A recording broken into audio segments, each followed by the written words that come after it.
Most of the time, I'm running slash issue interview on issues I created in about 30 seconds. Just enough text to stake out a problem and move on. Slash find issues can serve as candidates too, but the command works on any rough issue in your repo. Yours, a teammate's, whatever landed in the backlog without a spec. Rough issues all share the same problem. They identify a problem but don't tell an implementation agent what to do about it. That gap is what slash issue interview closes. You run it with an issue number, it loads the issue from GitHub, then researches your codebase for anything relevant. Existing patterns that affect the solution, files that would be touched, other ready issues that overlap. It's doing background work before it asks you anything.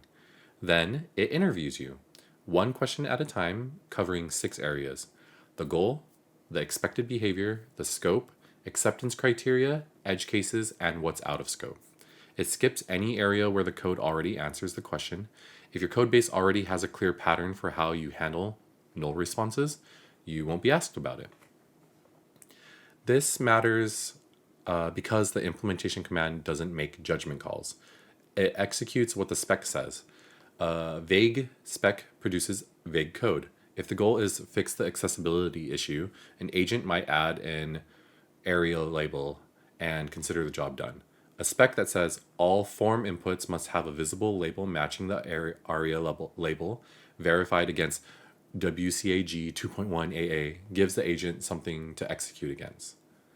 When the interview is done, the command writes the structured spec back to the issue body. The spec includes a goal, behavioral requirements, affected files, acceptance criteria, edge cases, and anything out of scope. It can also rename the issue title if the original was too vague. Then it applies the ready label. That label is the only thing that is separating this issue from one the implementation command will ignore. The implementation step pulls every issue labeled ready and builds them. Without the label, the issue sits there. That's intentional. The ready label is your explicit sign-off that the spec is good enough to go for build.